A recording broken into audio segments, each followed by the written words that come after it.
Hai Sobat Sehat semuanya, saya Dr. Tirta Wijaya. Di channel ini kita akan bahas berbagai masalah seputar kesehatan dan pada kesempatan kali ini kita akan membahas mengenai sistem kekebalan tubuh atau imunitas dan vaksin. Vaksin itu bukan cuma melindungi kita, tapi juga melindungi semua orang di sekitar kita. Di video ini saya akan jelaskan bagaimana cara imunitas atau sistem kekebalan tubuh kita bekerja, terus apa peran vaksin di dalam imunitas, dan apa efeknya vaksin pada tubuh kita.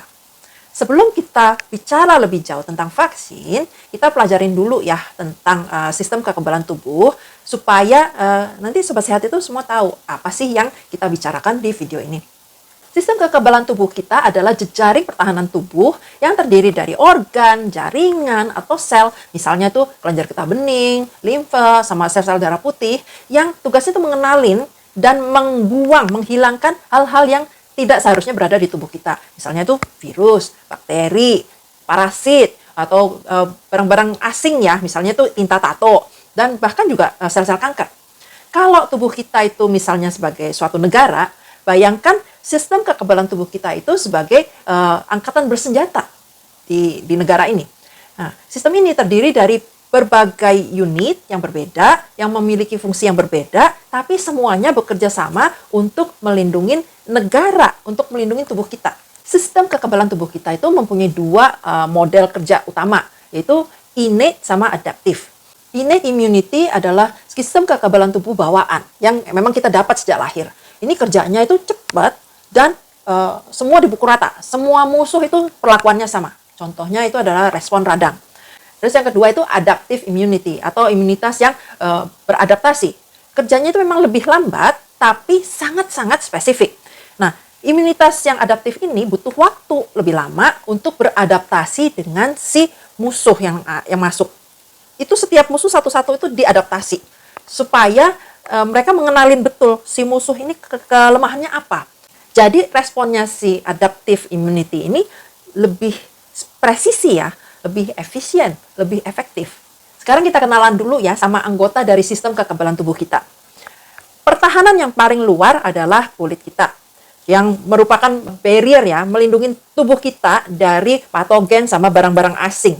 Ini sama juga dengan lapisan terluar dari saluran cerna, saluran urogenital, terus saluran pernafasan. Bagian ini kan ada lapisannya ya. Itu juga melindungi tubuh kita, ya kan, sebagai barrier.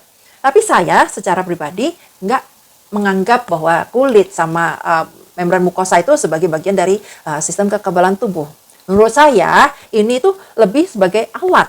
Misalnya kalau kayak di tentara gitu ya, ini bukan tentara, ini itu seperti benteng pertahanan tubuh atau tembok pertahanan yang tinggi lah gitu ya. Untuk keamanan memang sama-sama untuk menjaga keamanan si negara, tapi ini alat, bukan anggota tim. Kenapa saya pikir seperti itu? Oke, overview aja ya. Yang dimaksudkan sistem kekebalan tubuh itu memiliki aktivitas sebagai berikut nih. Pertama, mempertahankan tubuh kita terhadap serangan patogen. Patogen itu adalah mikroorganisme yang menyebabkan penyakit. Terus mengeluarkan sel-sel yang rusak atau jaringan yang rusak yang disebabkan oleh penyakit, trauma, sebagai bagian dari perbaikan jaringan atau penyembuhan luka. Terus yang ketiga itu mendeteksi dan menghancurkan sel-sel abnormal atau yang mengalami mutasi. Atau dengan kata lain, mencegah kanker. Terus yang keempat, ini bisa menyebabkan alergi atau autoimun. Alergi itu respon imunitas yang tidak pas ya terhadap hal-hal yang banyak ditemukan di lingkungan, hal-hal biasa sebenarnya. Sementara autoimun itu responnya terhadap sel-sel tubuh kita sendiri. Nah, kulit kita sama lapisan dari bagian dalam ini itu cuma memenuhi kriteria yang pertama, yang lainnya itu nggak terpenuhi. Jadi menurut saya kulit sama mukosa, membran mukosa bagian dalam ini bukan bagian dari sistem kekebalan tubuh. Tapi ini bukan masalah besar ya. Kalau misalnya Sobat Sehat menganggap, oh nggak bisa dok, kulit itu bagian dari sistem kekebalan tubuh, silakan, not a big deal gitu ya. Tapi untuk selanjutnya nggak akan saya bahas lagi di sini ya. Saya akan bahas yang lain karena bahasannya masih panjang. Ini adalah makrofag. Makro itu artinya besar, fag itu artinya makan, pencaplok. Jadi makrofag itu artinya pencaplok yang besar. Makrofag ini adalah sel-sel besar yang mencaplok hal-hal asing yang masuk. dicaplok patogennya supaya nggak bisa nyebar lebih jauh lagi ke dalam. Dan sebisa mungkin dihancurkan selama dicaplok itu. Proses pencaplokan ini disebut fagositosis. Makrofag itu bagian dari innate immunity. Dan biasanya nggak kemana-mana ya, di situ-situ aja. Jadi kalau ketemu yang nggak diharapkan itu ya dicaplok aja. Tapi makrofag bisa juga pindah dia ke lokasi lain di mana ada musuh yang masuk ke tubuh kita. Kalau memang diperlukan. Perpindahan dari satu tempat ke tempat kejadian perkara, ke medan perang, itu difasilitasi oleh kemotaksin namanya. Nah, sel yang pertama kali merespon kemotaksin itu biasanya adalah neutrofil. Neutrofil ini juga sifatnya fagositik, seperti makrofag. Tapi mereka ini lebih kecil dan lebih cepat gerakannya. Begitu nyampe di TKP, si neutrofil ini akan menyerang si penyusup. Langsung diserang, sama ya fagosit juga, dicaplok juga kalau bisa dicaplok, tapi karena kecil, kadang nggak bisa dicaplok. Nah kalau nggak bisa dicaplok, mereka itu kerjanya seperti bom bunuh diri.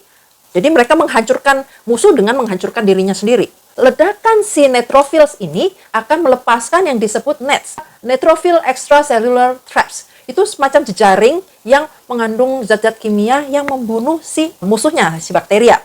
Nah neutrophil ini juga bagian dari innate immunity. Sel-sel yang sifatnya fagositik ini, di permukaannya itu ada protein membran plasma yang disebut toll-like receptors atau TLR untuk membedakan antara musuh sama sel-sel tubuh kita sendiri. Jadi sel-sel ini mengenalin berbagai macam pathogen associated molecular patterns atau PAMP yang memungkinkan mereka itu bisa bekerja cepat.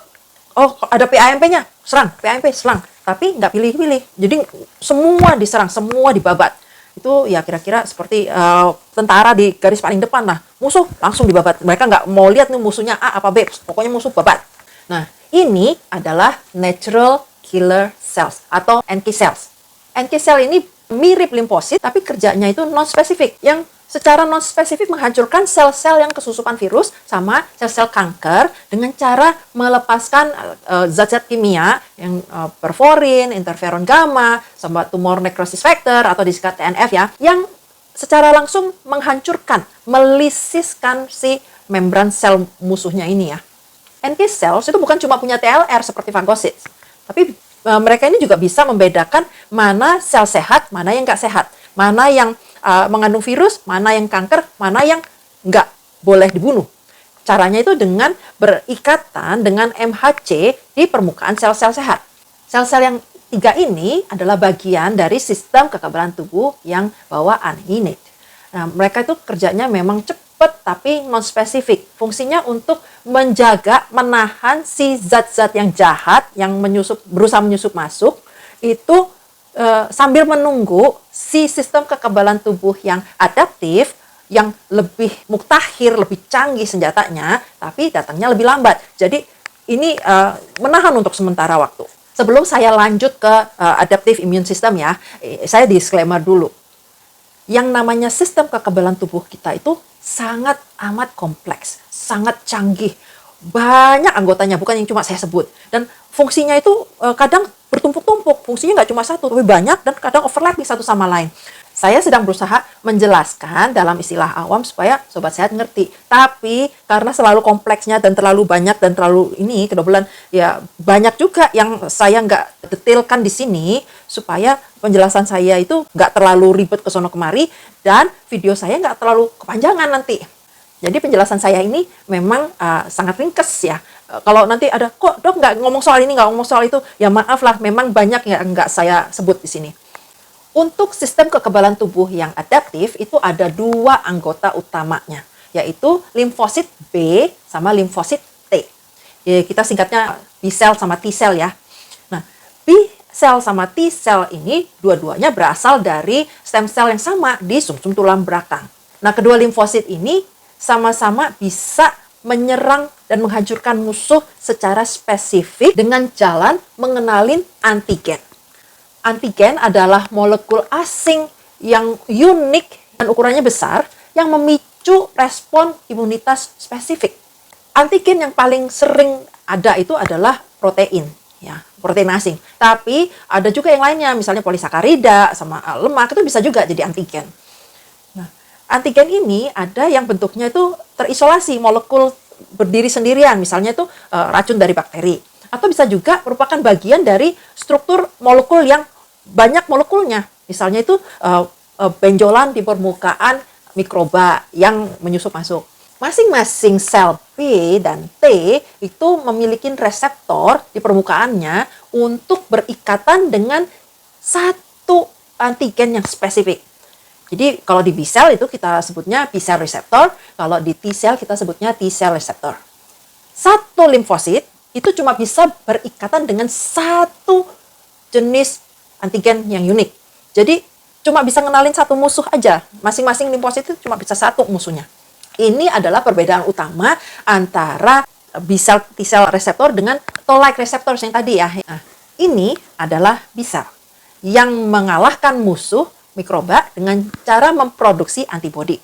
Waktu reseptor B cell-nya ini berikatan dengan antigen, sebagian besar B cell itu berdiferensiasi menjadi plasma cell yang aktif, sementara sebagian kecil itu tetap dorman sebagai memory cell. Plasma cell itu kemudian secara aktif memproduksi antibodi bahkan sampai 2000 molekul antibodi per detik. Kemudian mati kecapean setelah 5 atau 7 hari.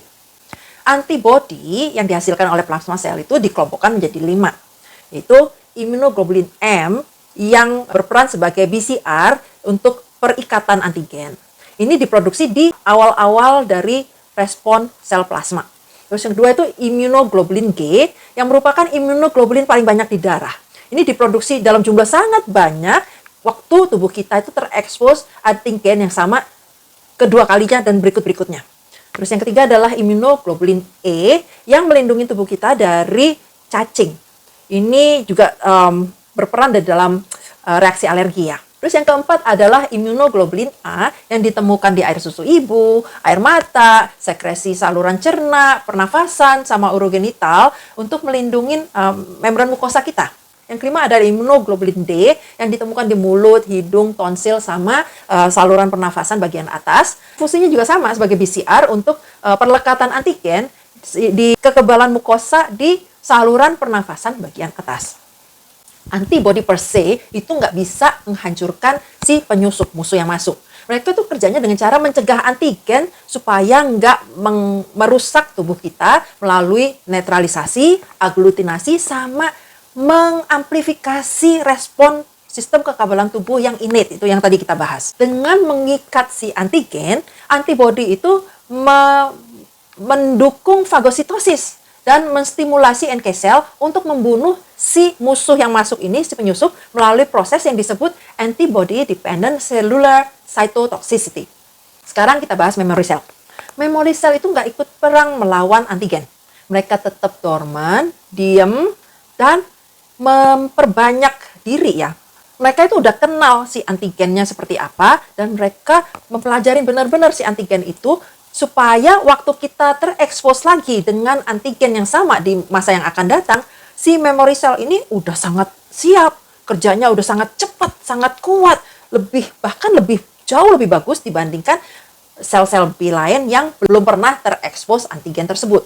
Waktu kontak pertama kali sama si antigen, respon antibodi ini memang agak lambat ya, baru beberapa hari kemudian dia bisa bekerja, yaitu waktu plasma selnya udah berproduksi.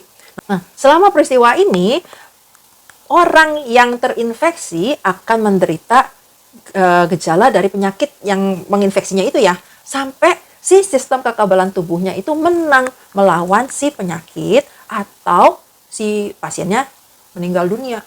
Nah, kalau si pasiennya menang melawan penyakit, plasma sel itu produksinya akan berhenti. Kadar antibodi dalam tubuhnya itu akan, ya itu puncaknya ya, terus akan turun, perlahan-lahan turun dalam waktu beberapa minggu.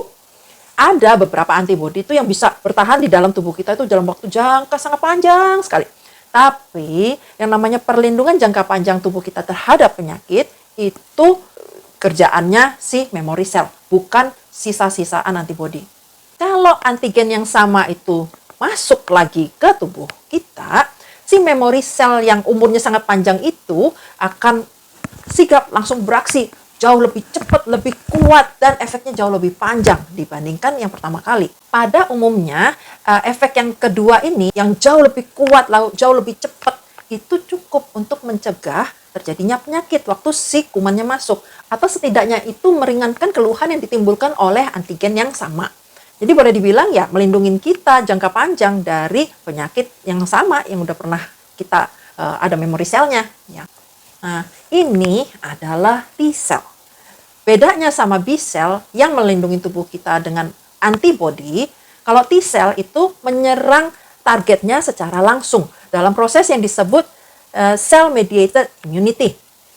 Waktu T-cell reseptor berikatan dengan antigen, T-cell ini akan teraktivasi kalau adanya di permukaan sel yang juga menampilkan MHC, Major Histocompatibility Complex. Setelah terekspos ke antigen, T-cell ini akan berproliferasi, memperbanyak diri dan berdiferensiasi selama beberapa hari untuk menghasilkan T-cell dalam jumlah sangat banyak. Ya, sama seperti B-cell ya. T-cell ini juga akan membentuk memory cell dan ada respon primer, respon sekunder juga. Tapi bedanya dengan plasma cell, kalau plasma cell itu akan mati kan karena kecapean dalam waktu 5 sampai 7 hari, dia nggak peduli nih musuhnya masih ada atau enggak, 5 atau 7 hari mati gitu. Nah, sedangkan kalau T-cell itu kan dihasilkan dalam jumlah sangat besar, terus-menerus selama masih ada antigen di dalam tubuh. Dan begitu antigennya sudah nggak ada, mereka yang masih berkeliaran ini T-cellnya akan bunuh diri, yang disebut apoptosis. Karena tanpa ada antigen tuh, mereka itu udah dikodein kalau nggak ada antigen, bunuh diri. Gitu. Tapi nggak semuanya bunuh diri, sekitar 10%, kurang dari 10% dari T-cell ini akan tetap bertahan dan menjadi memori T-cell yang bisa bertahan dalam tubuh dalam waktu sangat panjang. Secara garis besar ada 3 jenis T-cell berdasarkan fungsinya. Pertama itu cytotoxic T-cell atau killer T-cell. Ini adalah T-cell pembunuh. Sel-sel ini sangat merusak, sangat menghancurkan sel-sel tubuh yang kesusupan virus atau sel-sel kanker yang memiliki protein yang mengalami mutasi. Sama sel-sel yang dari luar ya, sel-sel transplant. Sel T sitotoksik yang teraktivasi ini membunuh sel-sel targetnya secara langsung dengan melepaskan zat kimia yang menghancurkan si sel-sel itu begitu mereka bersentuhan. Ini adalah ciuman maut. Begitu hancur dia. Virus yang ada di sel-sel yang hancur ini kemudian kan terlepas, akan dihancurkan oleh yang lainnya, misalnya dengan fagositosis, dengan netralisis, antibody, segala macam lah ya. Nah, sementara si cytotoxic T-cell-nya itu, yang habis cium itu, ini nggak apa-apa nih. Dia bisa mencium sel-sel lain yang terinfeksi. Nama lain dari cytotoxic T-cell itu adalah CD8. Terus yang kedua adalah helper T-cell atau sel T pembantu. Berdasarkan namanya kira-kira udah tahu ya, yang T-cell helper ini dia nggak membunuh, tapi dia membantu memperkuat hampir semua respon sistem kekebalan tubuh. Dia mengaktifkan semuanya, termasuk juga limfosit, termasuk juga makrofag. Pokoknya semua diaktifkan, diperkuat. Caranya macam-macam. Yang pertama, helper T-cell ini memproduksi T-cell growth factor yang memperkuat aktivitas cytotoxic T-cell, yang killer T-cell. Terus yang kedua, B-cell yang terstimulasi oleh T-dependent antigen itu nggak bisa berubah menjadi plasma cell tanpa bantuan dari helper T-cell. Yang ketiga, beberapa sitokin yang dihasilkan oleh T-cell ini juga berperan sebagai chemotaxins yang mengundang lebih banyak neutrofil dan makrofag ke tempat kejadian perkara. Terus yang keempat, begitu makrofag nyampe di daerah perang, ini si helper T-cell ini akan mensekresikan yang namanya macrophage migration inhibition factor. Yang ini mencegah si makrofag yang udah nyampe di daerah ini supaya nggak keluyuran lagi ke daerah lain. Jadinya semakin banyak itu nanti makrofag yang ngumpul di daerah area perangnya itu. Nah, karena sedemikian pentingnya peran si T-cell pembantu ini dalam mengatur semua respon sistem kekebalan tubuh, begitu kena serang sama virus human immunodeficiency virus, efeknya itu ke seluruh sistem kekebalan tubuh. Sehingga terjadilah perlemahan sistem kekebalan tubuh secara sistematik yang disebut AIDS. Nama lain dari helper T-cell ini adalah CD4 atau CD4. Nah, ini adalah regulatory T-cell atau T-cell yang mengatur, supresor. Mereka punya koreseptor CD4 sama seperti helper T-cell, tapi juga ada koreseptor CD25. Fungsi utama dari regulator T-cells ini adalah mengatur sistem kekebalan tubuh supaya nggak lebay, supaya nggak keterlaluan sampai merusak tubuh kita sendiri ya. Jadi sistem kekebalan tubuh itu kalau nggak terkendali bisa merusak tubuh kita sendiri. Nah, sekarang kita semua udah tahu ya, anggota dari sistem kekebalan tubuh kita itu apa aja, perannya apa aja. Kita akan bahas berikutnya itu tentang imunisasi. Seperti yang saya bilang tadi, kita kan lahir dengan innate immunity, imunitas bawaan. Sementara imunitas yang adaptif itu didapat. Yang namanya B-cell sama T-cell itu teraktivasi oleh antigen. Kalau tubuh kita ini sendiri yang memproduksi sendiri antibodinya sebagai akibat dari paparan antigen, ini disebut imunitas aktif karena kita menghasilkan sendiri. Kalau kita dapatnya dari pihak lain melalui transfer langsung antibodi yang udah jadi yang diproduksi orang lain atau oleh binatang, itu disebutnya imunitas pasif karena kita terima yang udah jadi. Imunitas pasif itu umumnya terjadi dari ibu ke anak. Itu mulainya bahkan jauh sebelum si anak dilahirkan. Selama masa kehamilan, ibu kan memproduksi imunoglobulin G yang secara aktif. Nah, imunoglobulin G secara aktif ini akan ditransfer ke si janin melalui plasenta. Nah, setelah si bayinya dilahirkan, imunoglobulin dari si ibu yang adanya di dalam kolostrum, itu adalah susu yang pertama yang biasanya warnanya kuning, itu juga memberikan kekebalan pasif buat si bayi yang disusuin oleh ibunya, bukan susu formula. Nah, imunitas pasif ini sifatnya sementara, karena antibodi yang masuk ini biasanya akan rusak dengan sendirinya dalam waktu kurang dari 1 bulan. Tapi ini adalah penting buat bayi baru lahir, karena bayi baru lahir itu belum bisa memproduksi sendiri antibodi sampai usianya sekitar 1 bulanan. Jadi yang dapat dari ibunya itu ya cukuplah kira-kira. Kadang imunitas pasif ini kita berikan secara klinis ya untuk memberikan imunitas instan buat si pasien. Misalnya itu setelah terpapar virus rabies atau tergigit ular berbisa atau terpapar virus hepatitis B atau tetanus pada orang-orang yang belum diimunisasi. Sedangkan imunitas aktif juga bisa dimulai diberikan secara klinis juga dengan jalan pemberian vaksin. Vaksin itu adalah sediaan yang aman yang fungsinya untuk melatih sistem kekebalan tubuh kita untuk mengenalin patogen tanpa menimbulkan penyakit. Dengan pemberian vaksin akan terbentuk respon kekebalan tubuh sama memori sel sehingga kita terlindung dari paparan antigen yang sama di kemudian hari. Zaman dahulu kala, orang udah tahu kalau udah kena penyakit ini tuh nggak akan kena lagi gitu ya.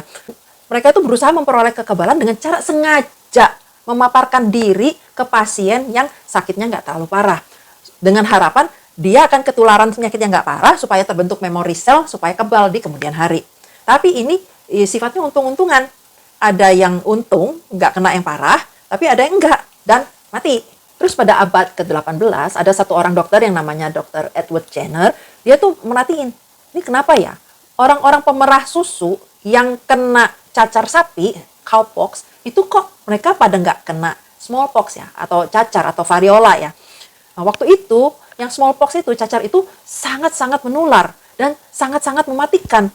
Sekitar 40% dari orang yang kena smallpox variola itu meninggal. Sementara cacar sapi ini mirip-mirip sama variola, smallpox, tapi jauh lebih ringan. Kemudian Dr. Edward Jenner ini bikin percobaan. Dia ngambil nanah dari pasien cacar sapi, terus disuntikin ke anak yang sehat, si nanah cacar sapinya. Untuk membuktikan dugaannya dia bahwa orang yang terkena cacar sapi itu akan kebal terhadap smallpox atau variola. Setelah si anak kecil ini sembuh dari cacar sapinya, terus Dr. Edward Jenner ini sengaja menyuntikkan cacar variola smallpox dalam dosis yang kalau pada orang lain itu biasanya menyebabkan kematian. Ini bener sekali lagi nggak etis. Tapi si anak kecil yang disuntikin smallpox itu selamat, nggak meninggal. Jadi terbukti bahwa cacar sapi menimbulkan kekebalan pada si pasien terhadap variola atau smallpox.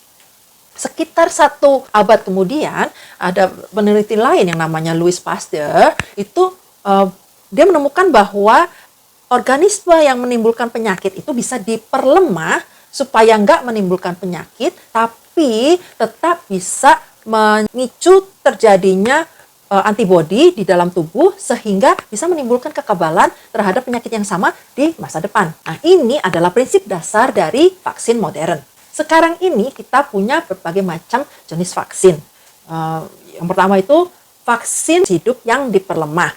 Contohnya itu measles, mumps, rubella, varicella, sama rotavirus. Respon dari vaksin ini sangat kuat ya. Jadi biasanya vaksin jenis ini cuma perlu disuntikin sekali atau 2 kali aja, 2 dosis aja, udah bisa menimbulkan kekebalan yang kuat yang cukup untuk bertahan seumur hidup. Sama seperti kalau kita terinfeksi secara natural ya, secara alamiah. Tapi karena ini dari organisme yang hidup, mungkin itu nggak cocok buat pasien yang mengalami perlemahan sistem kekebalan tubuh atau mereka yang menerima donor organ. Yang kedua adalah vaksin yang mengandung organisme yang tidak aktif, yang sudah mati. Contohnya itu adalah hepatitis A, terus suntikan polio, flu, terus rabies, sama beberapa jenis dari COVID-19 itu ya ada yang jenisnya dari virus yang dimatikan. Karena ini sifatnya dari organisme mikroba yang dimatikan, baik virus atau bakteri, itu responnya nggak sekuat vaksin yang berasal dari virus hidup. Kalau kita dapat vaksin yang jenis ini, mungkin kita perlu di booster ya untuk meningkatkan kekebalan tubuh supaya bertahan dalam jangka lebih panjang. Jadi beberapa kali di booster. Terus yang ketiga itu adalah vaksin rekombinan, subunit, polisakarida, sama konjuget. Ini vaksinnya mengandung bagian dari organismenya untuk men-trigger. Jadi kalau yang pertama itu mengandung mikroorganisme yang hidup tapi lemah, terus yang kedua itu mengandung mayatnya, kalau yang ketiga ini mengandung bagian-bagian tertentu aja. Karena ini dibuatnya dari bagian si mikroorganismenya, jadi relatif aman dan bisa diberikan ke hampir semua orang, termasuk juga mereka yang mengalami perlemahan sistem kekebalan tubuh atau mereka yang punya penyakit kronis. Tapi responnya tetap kuat. Tapi kelemahannya ya mungkin yang seperti ini perlu di booster juga beberapa kali ya untuk proteksinya.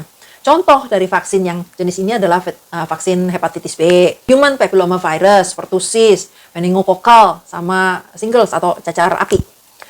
Jenis yang keempat adalah vaksin toksoid yang mengandung racun yang tidak aktifkan.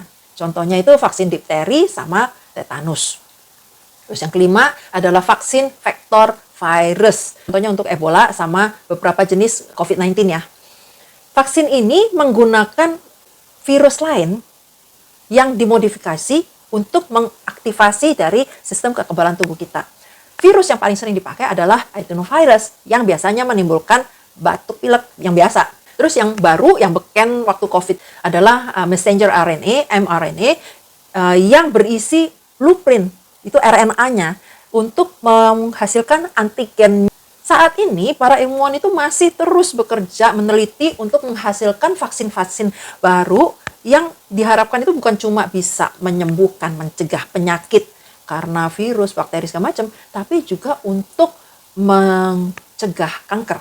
Karena seperti saya sempat singgung tadi di atas, ini kan imunitas kita juga ada kaitannya erat dengan kanker ya, pencegahan kanker. Diharapkan ke depannya kita bisa menghapuskan, menghilangkan lebih banyak penyakit yang bisa dicegah dengan vaksin. Ini bukan angan-angan kosong, bukan mimpi di siang bolong. Kita itu pernah berhasil dengan smallpox yang tadi saya ceritain, variola. Variola itu dulu membunuh jutaan orang sepanjang sejarah. Tapi dengan vaksinasi yang dikerjakan secara global seluruh dunia, terkoordinasi, dan dengan pengawasan yang ketat, waktu itu programnya dimulai di tahun 1959, itu berhasil loh dieradikasi. Jadi kasus smallpox variola terakhir itu dilaporkan tahun 1977. Dan pada tahun 1980, WHO menyatakan bahwa yang namanya smallpox itu sudah tereradikasi. Udah nggak ada lagi di muka bumi. Sampai saat ini adalah satu-satunya infeksi penyakit menular yang benar-benar tereradikasi. Ada nggak sih penyakit lain yang bisa dieradikasi, yang bisa dimusnahkan? Jadi beberapa infeksi itu memang susah ya untuk dieradikasi. Karena yang nyimpen bukan cuma manusia, tapi juga binatang. Kita mau vaksin orang aja susah, apalagi vaksin binatang, apalagi binatang liar. Nah terus kalau organismenya itu, virusnya itu bermutasi dengan sangat cepat juga susah. Kita belum selesai memvaksinasi seluruh orang di dunia, dia udah mutasi, udah keluar varian baru. Contohnya kayak COVID, itu susah mau dieradikasi. Kita nggak keburu ngubernya antara vaksinasinya dengan si virusnya, penularannya. Bagian besar dari virus-virus yang di saluran pernafasan itu memang begitu, nggak keuber karena mereka mutasinya terlalu cepat. Tapi ada beberapa penyakit yang sebenarnya bisa untuk dieradikasi. Contohnya itu polio yang hampir dikit lagi itu bisa tereradikasi. Tapi sampai sekarang belum bisa tereradikasi beneran karena ada aja outbreak wabah polio di sana, di sini. Padahal udah kayaknya udah hampir gitu loh. Terus yang MMR itu banyak negara yang mentargetkan untuk mengeradikasi MMR ini. Tapi ada aja yang ganjel gitu, yang nggak mendukung. Jadi aduh kayaknya saya kadang itu suka susah gitu, suka sedih, gerem kalau tahu ada pihak yang nggak mendukung upaya eradikasi ini dengan alasan yang konyol, yang dibuat-buat, yang sebenarnya bukan alasan gitu loh. Contohnya itu ada yang bilang, vaksin mengandung bahan-bahan yang nggak aman, yang bisa bikin kutis, yang bisa bikin bla bla bla. itu nggak benar. Apa sih bahannya vaksin yang ada di dalam vaksin?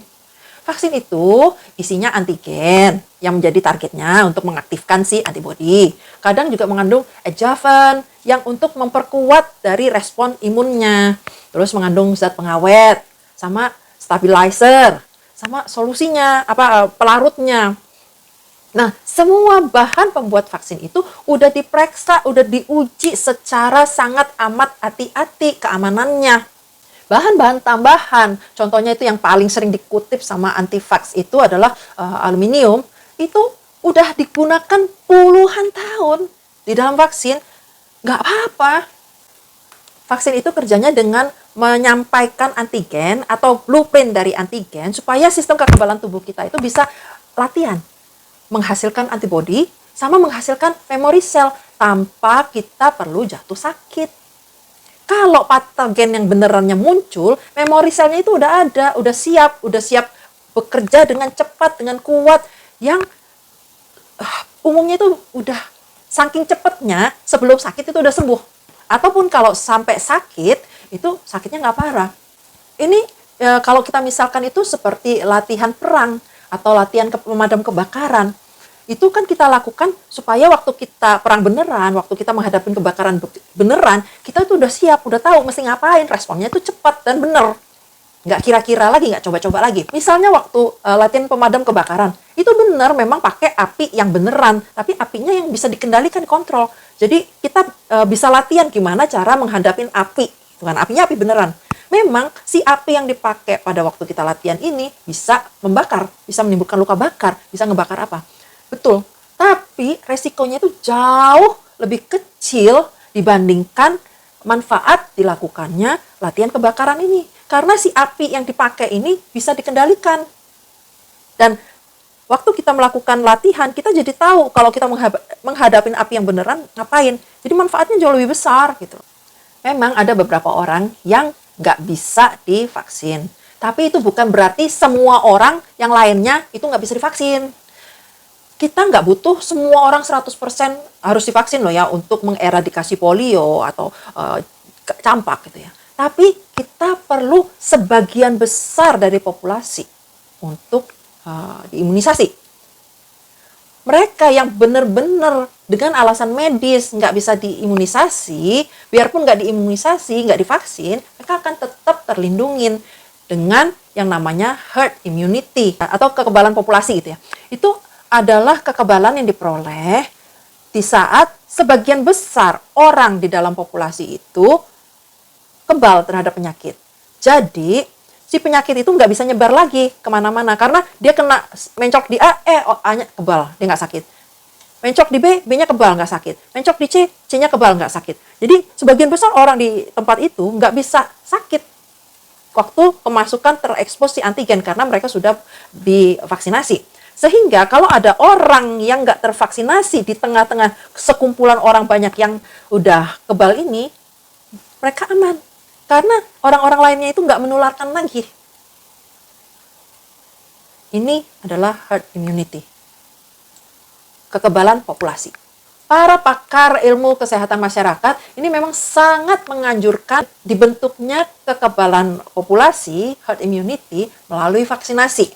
Bukan dengan sengaja menyebarkan penyakit sehingga terbentuk kekebalan secara alamiah. Karena infeksi yang liar ini menimbulkan penyakit yang sebenarnya bisa dicegah. Menimbulkan penyakit yang sebenarnya nggak perlu. Dan bukan cuma penyakit, sering juga menimbulkan kematian, kecacatan. Ini nggak perlu. Lebih bagus, lebih aman dengan menggunakan vaksin. Itu adalah sharing saya hari ini tentang sistem kekebalan tubuh sama vaksin. Kalau sobat sehat paham pentingnya vaksinasi, sayang sama anak, tolong cek status vaksinasi masing-masing. Lengkapin kalau belum lengkap, sesuai dengan anjuran. Terus, jangan menyebarkan informasi yang salah. Yang disebarkan adalah informasi yang benar. Jangan hoax yang disebarin. Ya, sama subscribe di channel ini. Kalau sobat sehat ada pertanyaan seputar kesehatan yang nggak harus terkait sistem kekebalan tubuh atau vaksin sih, boleh yang lain juga. Silakan diketik aja di komen, nanti kita akan bahas di video-video berikutnya. Tapi please jangan konsul, karena yang namanya konsul itu harus dikerjakan secara personal antara dokter dengan pasiennya. Ini adalah disclaimer saya. Terima kasih sudah nonton sampai sini. Sampai jumpa di video-video berikutnya. Salam sehat selalu.